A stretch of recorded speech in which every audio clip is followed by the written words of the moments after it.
For this edition of AAA Explores, we go behind the scenes at one of the UK's best-loved venues, the Alexandra Palace. This beautiful, independently run facility boasts stunning views over London and is best known for its 10,000 capacity main hall.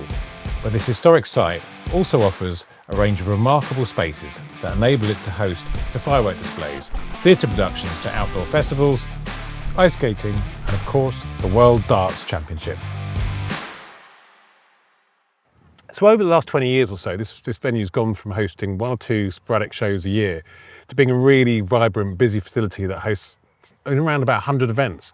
So it's a massive change, and you've been here for quite a while and seen that journey yourself firsthand. So what have been the real landmark moments and developments in that sort of progressive journey? Well, originally we spoke to the promoters to find out why they weren't putting more shows on at Ali Pali. We thought we got an amazing venue, but we were only going to maybe two concerts a year. And we learned from that, and we tried to take away a lot of the things that the promoters didn't want to get themselves involved in, like hiring and staging, hiring and fencing, so they could concentrate purely on the production side of things. And that's what we've done now. Now Ali Pali, it's a plug and play as such for people to turn up. They bring their production in, but everything else, all the other facilities are there. So the bars there, the temporary toilets that we need to get the 10,000 capacity are there, the mojo barrier, the fencing, the signage, everything that was once the job of the promoter is now something that we do, so they can concentrate on the show itself. Great. So that would be the Great Hall, but then adding to that, getting that number up to around about 100, we've now got the theatre on board. So the theatre allows us to do loads and loads of new concerts, smaller capacities up to 1,400s, and then the park itself, which we're standing in at the moment, we can get 14,000 people in the park, and that's becoming a great place for people to put on shows as well. So it's been a combination of investing in the facilities, taking away the things that the promoter doesn't necessarily want to do, and also adding to the spaces that we've got here. So across all of those events, bearing in mind that some of the events that you have here are 12, 14, 10,000 regularly, obviously inside in the Great Hall, how many people roughly come through the doors and into the park for your events over a space of a year? Approximately, music fans about 750,000, which is a long way from, I think it was 16,000 in the first year that I started. So yeah, wow. we've come a long way in that time. And you've been promoting your own shows for a number of years now as well. Can you talk us through the kind of shows you're promoting and how that's evolved? Yeah, we started with smaller events that we did. We do a big street food event that we started off just at the beginning when everyone was going for street food, and we started putting DJs on like DJ Yoda and Mike Skinner and playing amongst the street food event, which is a free event to attend. And then the fireworks festival that we promote ourselves, we get about 80,000 people coming to the door for the fireworks festival. Of course, 2 days. It's the biggest fireworks show in London, probably the country. Yeah. And we do so much more than just fireworks. This year we had a drone display.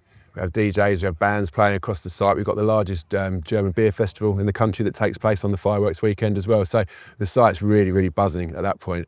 And then Kaleidoscope, which is our own festival. Just when I was wondering whether there was anything left to explore at Alexandra Palace, I find myself on the roof. And behind me is the Kaleidoscope Festival, which is kicking off today and forms the centrepiece of the venue's summer season. So Simon, we're right in the middle of your summer season, aren't we, with Kaleidoscope? You've got SGM shows that you work with either side. And the site's looking absolutely wonderful. It's a beautiful day, incredible view. But can you just talk us through a little bit about the evolution of this season? Yeah. So yeah, we started around about 2015. We came together, we discussed it, and then we looked at what license we would need to make an event happen in the park. I always had an idea of doing a festival in this space because it's beautiful. It's like one of the most beautiful parts of London with that view that we've got behind us. So it's perfect for that. So around about 2015, 2016, we went for the license. 2017, we were awarded the license. And 2018 was the first time we did an outdoor show here since 1980, I think it was. Yes, that was our first outdoor show, which was Kaleidoscope Festival. Brilliant. In terms of the calibre of the kind of artists you've got coming through and the size and scale in terms of kind of footfall, coming through this season, how has that kind of grown and evolved? It's been a great development for the festival since 2018. We started with the idea of just doing Kaleidoscope on its own, which was 2018, and we thought we've got this infrastructure, let's put concerts the other side of it, which is when we started talking to SJM. We worked with Fat Freddy's Drop and Primal Scream, and then now this year we've got 5 concerts either side of it. I mean, originally we were looking at a 10,000 cap space where we're standing now. That's progressed to a 14,000 capacity space. Now we know how it works with public in the site. So this year we've had Teskey Brothers, Black Keys, we've got Alex Warren, we've got Kaiser Chiefs, Leon Bridges next week. And we're starting to have conversations about next year with some really exciting acts as well, because everyone wants to play this space. Black Keys came off the stage last night. They've been touring for like 15 years, haven't they? They came off the stage last night and said it was the best London show they've ever done. So That's incredible. When we hear that from artists all the time, Bombay Bicycle Club said the same when they played here. This is like such a pinnacle for artists to play now, because you've got the view that you get from the stage is of Ali Pali and a bank of people, and the view that the crowd get is of the stage. Everyone can see the stage, but you've got that view of London behind you as the sun sets and the sun twinkles off the Shard. It's quite a magical place to watch a gig. So Alexandra Palace is a wonderful venue and far more than just one room.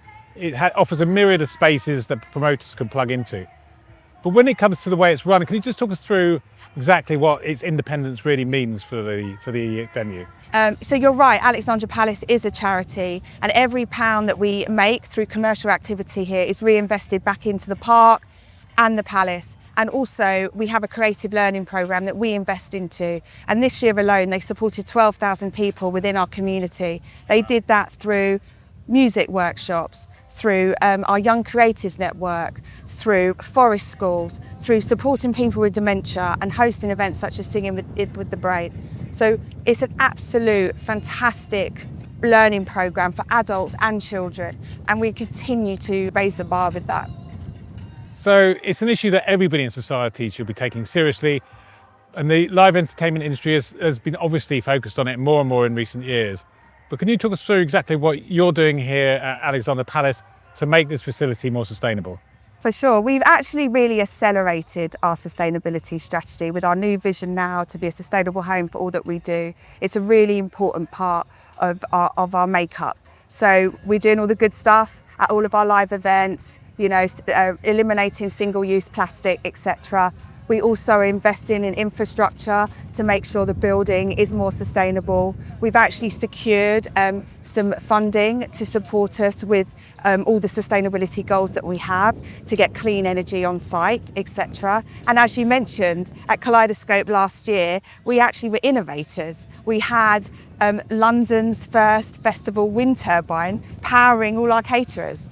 So this is the first time I've seen this building. I mean, this part of the building, actually, this theatre, which is incredible. Can you talk us through a little bit about the history of its renovation and reopening as a theatre and the kind of events you've had in here? Absolutely. So the theatre opened in 1875, and then over time the theatre was actually closed. It was closed for 80 years, and we opened with the BBC Concert Orchestra, who did an incredible performance in here. The theatre, the way it's programmed, we have 4 theatre productions across the year. We have a Christmas production, spring, summer and autumn, and then we programme the rest of our types of events around the theatre productions. So that's a really diverse programme, including live music, comedy, rehearsals, filming, corporate events. Great. And what kind of capacity are we talking about in here?